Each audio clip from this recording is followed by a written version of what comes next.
जय माता दी। धर्म कर्म जीवन में आप सभी का स्वागत है। माता रानी की कृपा आप सभी पर सदा बनी रहे। आज हम बात करेंगे चैत्र माह में आने वाले नवरात्रि पर्व के बारे में। चैत्र नवरात्रि कब से कब तक मनाए जाएंगे और घट स्थापना यानी कलश स्थापना का शुभ मुहूर्त क्या है, और इस साल यानी साल 2024 में आने वाले चैत्र नवरात्र क्यों खास है, इन सब बातों के बारे में बात करें। उससे पहले अगर अभी तक आपने चैनल को सब्सक्राइब नहीं किया है तो चैनल को सब्सक्राइब कीजिए और नोटिफिकेशन बेल को दबाना बिल्कुल मत भूलिए। तो चलिए बात करते हैं चैत्र नवरात्रि के बारे में। हिंदू धर्म में नवरात्रि के पर्व का विशेष महत्व होता है। हिंदू पंचांग के अनुसार वर्ष में 4 बार नवरात्रि का त्योहार मनाया जाता है।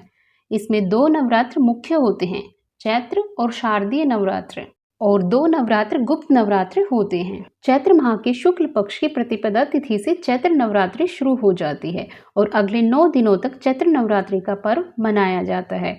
इन पूरे 9 दिनों में माँ दुर्गा के 9 अलग अलग रूपों की पूजा की जाती है। अब हम जान लेते हैं चैत्र नवरात्रि की तिथि के बारे में। वैदिक पंचांग के अनुसार प्रतिपदा तिथि 8 अप्रैल को रात 11:50 से शुरू होगी और इसका समापन 9 अप्रैल को रात में 8:30 पर होगा। ऐसे में चैत्र नवरात्रि का प्रारंभ 9 अप्रैल को होगा। चैत्र नवरात्रि 9 अप्रैल से आरंभ होगी और इनका समापन 17 अप्रैल को होगा।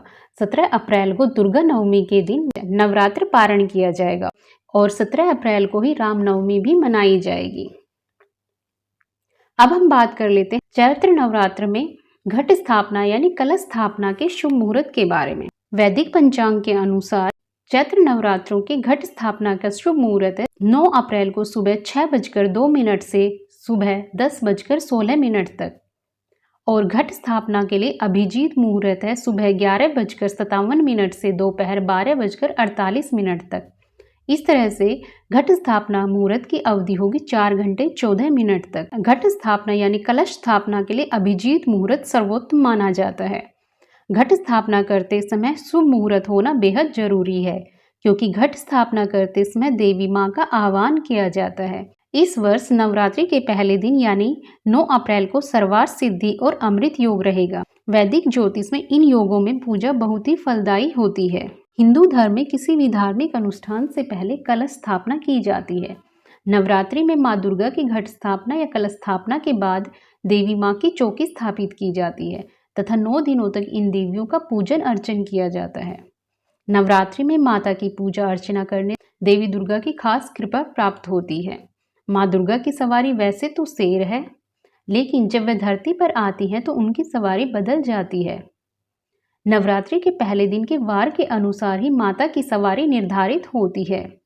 माँ दुर्गा चैत्र नवरात्र में किस वाहन से आती है और किससे जाती है, यह बेहद महत्वपूर्ण है, क्योंकि इसी से देश की दिशा और दशा की भविष्यवाणी तय होती है। इस बार माँ दुर्गा का आगमन मंगलवार के दिन हो रहा है।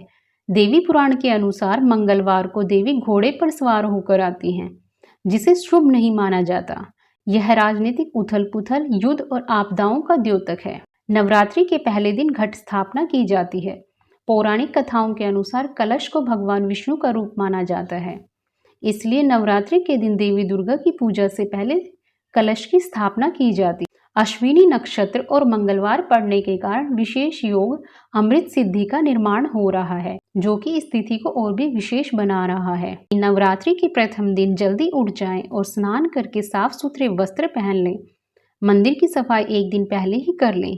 नवरात्रि के पहले दिन सुबह घर को साफ सुथरा करके मुख्य द्वार के दोनों तरफ स्वास्तिक बनाएं और सुख समृद्धि के लिए दरवाजे पर आम या अशोक के ताजा पत्तों का तोरण लगाएं। अतः शक्ति की अधिष्ठात्री माँ जगदम्बा की पूजा आराधना का विशेष पर्व वासंतिक नवरात्रि इस बार पूरे 9 दिन का होगा। कोई भी काम शुरू करने के लिए नवरात्रि के दिन बहुत ही महत्वपूर्ण माने जाते हैं।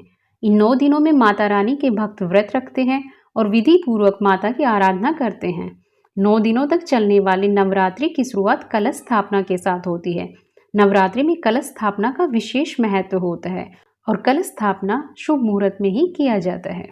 तो यह थी चैत्र नवरात्र साल 2024 की तिथि और घट स्थापना यानी कलश स्थापना के शुभ मुहूर्त के बारे में जानकारी।